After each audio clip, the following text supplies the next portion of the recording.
Last week I was in London, and for the first time in a long time it was for pleasure and not business. It was so nice to enjoy the city without the pressure of work. I was there to support my friend who was DJing at Ministry of Sound. It was so fun, but I was looking forward to getting home for some self-care.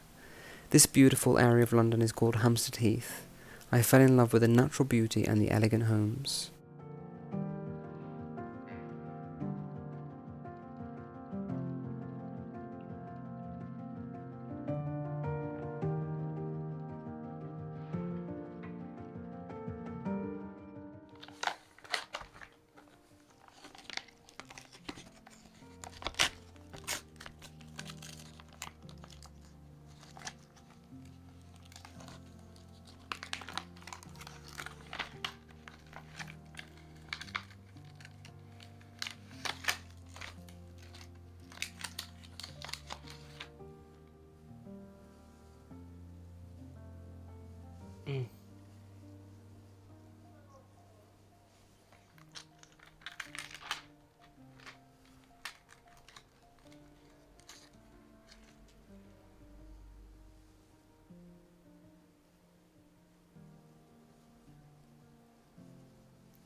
Especially after a weekend of alcohol, even though I'm not a huge binge drinker, I like to do some care for my skin because it is going through a lot when you're having one of those wild weekends.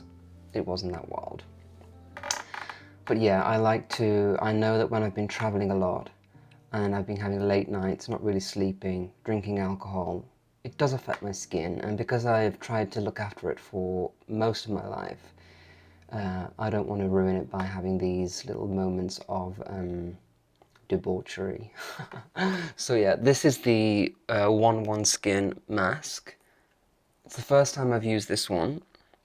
When I was on the train to London, I actually used these eye patches, which are really, really gorgeous. They made my eyes really bright, got rid of any puffiness. So I'm excited to use this. It feels gorgeous on the skin. It's going to infuse lots of moisture. So hopefully I'll be radiant again. Let me just tell you about this mask. It has a cooling hydrogel base, leaves skin feeling invigorated and refreshed. It encourages a toned, refined appearance, reduces signs of puffiness to improve skin firmness. So this is the Subzero Depopping Energy Facial Mask by Dr. Alexandros on Harley Street. And on the back it says, a 2-piece full-face hydrogel mask formulated to alleviate signs of fatigue, infused with peptides, enzymes and caffeine. The multifunctional formula includes a powerful tetrapeptide to help reduce puffiness, hydrate and tighten. The complexion is left looking refreshed and reinvigorated. So let's see how this works. Okay, so let's take this off.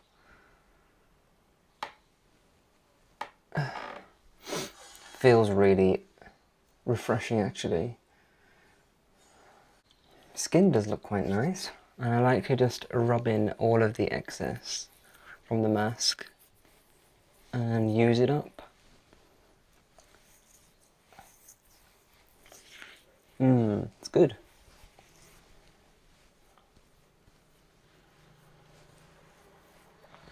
People often ask me if I've had Botox, and I can tell you that no, definitely not.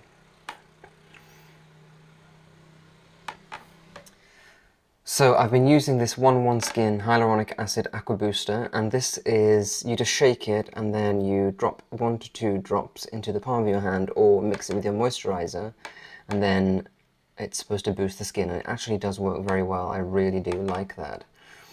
This is not an ad, by the way, it's just a product that I've been given and that I really enjoy. So I usually mix this with my SPF, but first I'm going to give an extra boost just by adding in a few drops. And just putting onto the skin.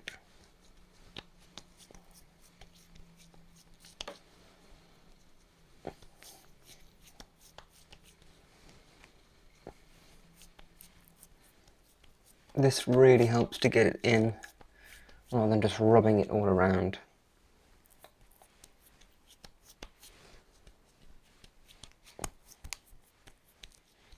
And now I'm just going to use my SPF 50 moisturizer and mix in some more of this hyaluronic acid booster from 1-1 Skin.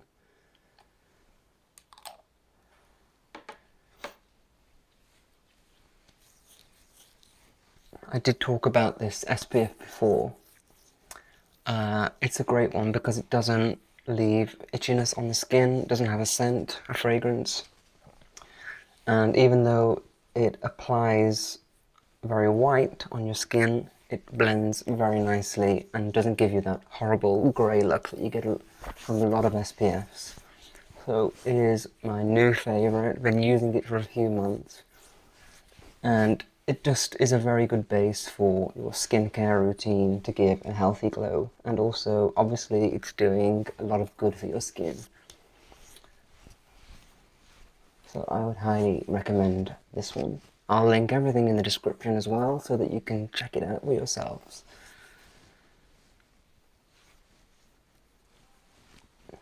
And that's it for my little boost for my skin, giving it a bit of a TLC so that I can get on with the day and make sure that my skin isn't suffering after a weekend of parties and fun. So yes, I'm feeling very relaxed, very refreshed. I've had a good few hours sleep over the last few nights. My sleep is back to normal because I was suffering a bit with insomnia. Don't know why. I haven't been stressed about anything in particular. But yeah, my sleep is back to normal and I'm feeling really fresh, so this is a good sign. It's a really gorgeous morning here in Edinburgh. Sunny for a change, which is always a nice thing, so I thought that I'd take the opportunity to take advantage of the weather and eat my breakfast outside for the first time this year. I'm using my Villeroy & Boch Rose Garden Collection China, which is new. You've seen it in a previous video, and I really do like this for eating outside. It's just, you know, the plain white and then a little dash of pink is perfect for a garden, especially in the summertime. And I've got my little roses here. So I'm just trying to make the most of enjoying a simple moment, but making it as pleasurable as possible. And that is something that I like to do in my life. Life can be stressful, and to have these small moments of joy is always a good thing, and I think it really improves life. So I'm enjoying my breakfast. Today I've come to see the new exhibition called Van Gogh Alive.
So I'm just back from the exhibition, Van Gogh exhibition.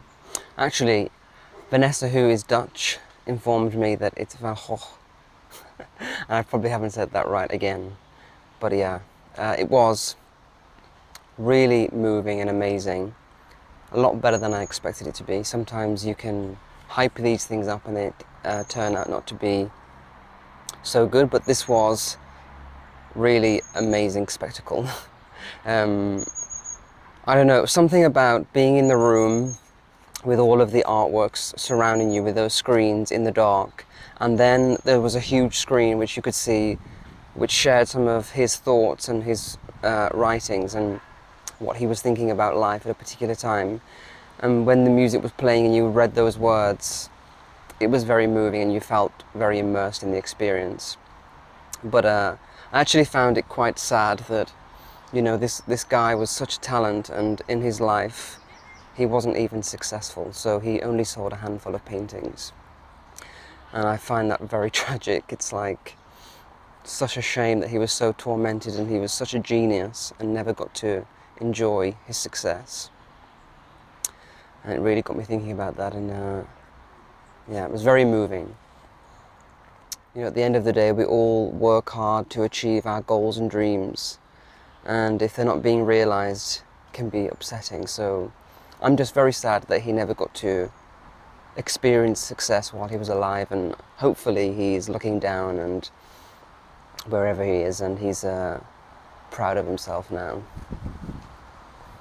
So it's quite a nice day here today. The sun keeps coming in and out, but it is warm. It's been really warm for the last few days, actually, especially in England, in London. It's been very hot there. My friends have been telling me. And in these hot summer days, I always love to have a cold soup. And there's one in particular that is tomato-based that my friend and neighbour introduced me to. It's a Spanish recipe.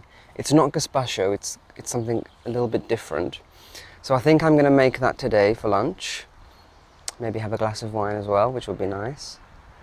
And yeah, and then this afternoon I need to go shopping. I have quite an exciting event next week from Monday to Thursday, which I'm going to be filming. So please do check out Instagram, where I'll be sharing stories, photographs, and then next week's episode here on YouTube will be all about this event, and it's very, very exciting, something that I've been looking forward to for a while. So yeah, I need to go shopping to get a few new bits, clothes and stuff like that for that. So it's going to be a nice, relaxing day. So I've just been to the store to buy the ingredients to make my salmorejo, which is a cold soup from Spain. So the quality of the tomatoes is really the most important thing, because this is where the flavour comes from in the soup. Then you'll need a nice baguette, and what we do is we take out the middle of the baguette, we soak it into the tomato juice, and this is what gives the soup its texture and makes it thicker and creamier. So good bread is also essential, but actually it doesn't have to be fresh, it can be stale, it's just going in the blender anyway. This is fresh, and I think it always is better like that. You'll then need to have a very good olive oil. So the tomatoes and the olive oil are the most important ingredient. I wouldn't go for like a cheap olive oil that you use just for cooking. Buy the best olive oil that you can. This one is a rosemary and lemon flavoured olive oil. This is absolutely heavenly. Put a little bit in here and you dip the bread in, it's just gorgeous. And so yeah, you get the rosemary and the lemon, which is just an extra added taste. And then we have some apple cider vinegar, which just gives the soup a little bit of a kick. So I am going to get started on making this for my lunch. So I've washed the tomatoes, and what we're going to do now is just remove the core, and you just do this by taking a sharp knife, cutting around the edge, and then just pulling it out. So it's very simple. Actually, the recipe says that you should put these into boiling water and remove the skins, but I don't do that. I think it tastes just as good with the skins intact, and I just slice them in half and put them into the blender, and then we're going to blend all this together. So I also use whatever tomatoes I've got left in the house. I often buy cherry tomatoes to have in salads and stuff, and if I have some of those left over, which I do today, I'll put those in too. so you get a really tomatoey taste.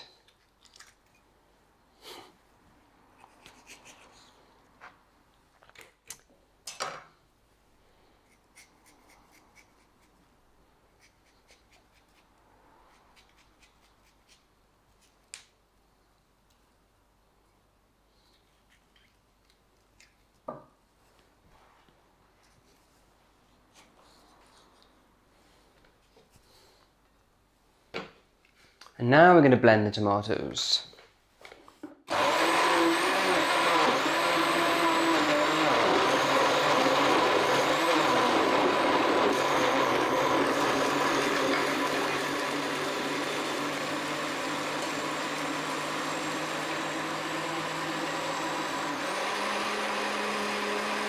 So now I'm going to focus on removing the centers of the bread so that we can use this for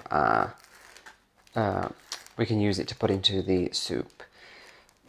So you just remove all of the inside like this.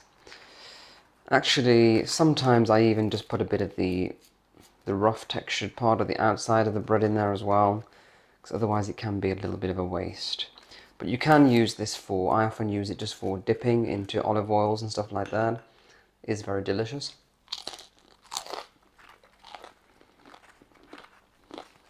So yeah, do try and get all of the fleshy part of the bread out.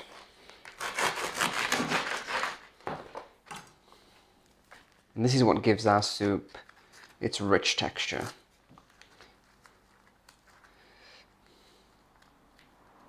Because of this bread, it almost makes the soup creamy. And so it feels a little bit more sinful than it really is, which is a good thing. It's nice to have almost sinful food that's actually healthy. Even though it's a bit of carbs, it's a good healthy carb. So yes.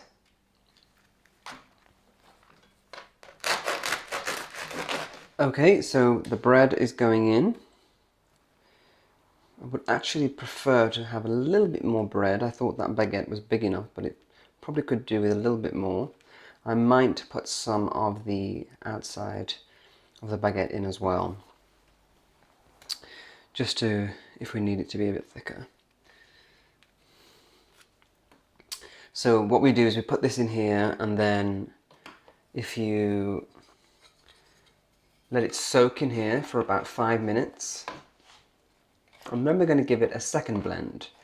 This is quite a blend intense recipe. We have to have, I think it's 3 or 4 blends that you have to give it, but it really is worth this little bit of time and effort for a very Mediterranean soup that is perfect for like a summer day like this one. Okay, so now we're going to level up the flavour in our soup. I'm adding 2 cloves of garlic in here. I'm going to add in a really good amount of salt. I like this Malden sea salt the best. These flakes are gorgeous. A really good amount of salt. And then I'm going to add in a splash of this apple cider vinegar, which will give it a kick. And now we're going to have a third blend.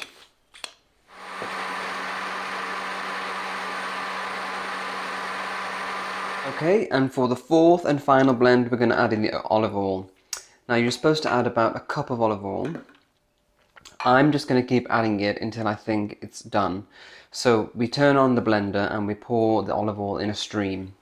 And it usually changes colour to more like an orangey colour, so I think that is when it'll be ready.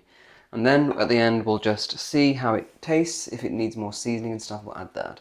So I'm going to go ahead and start.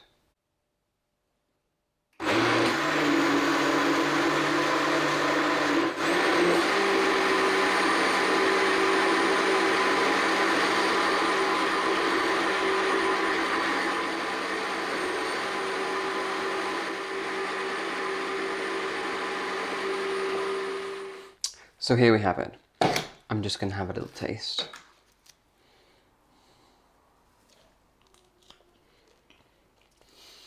It's totally divine. For me, it's the taste of summer, and it just is so fresh, zingy, This is going to be absolutely heavenly with a bottle of rosé outside in the garden. What I'm going to do now is I'm going to refrigerate it for probably an hour or so that it's extra cold, and then I'm going to have it outside and enjoy my lunch. So, the soup has been chilling for about an hour. I actually put it in the freezer and it's really cold. I like to serve it in little glasses, so I'm using this one here. So I'm just going to pour in some of the soup. It's so creamy and delicious. There we go. And then I like to drizzle a little bit of olive oil on the top.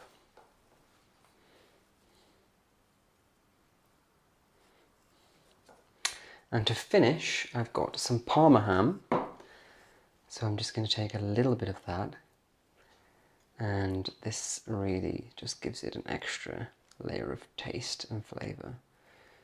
So I'm just going to pop that there. Have a little bit more. And that is perfect Mediterranean summer soup that is delicious, fresh, and perfect for a summer's day.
Well, thank you so much for joining me.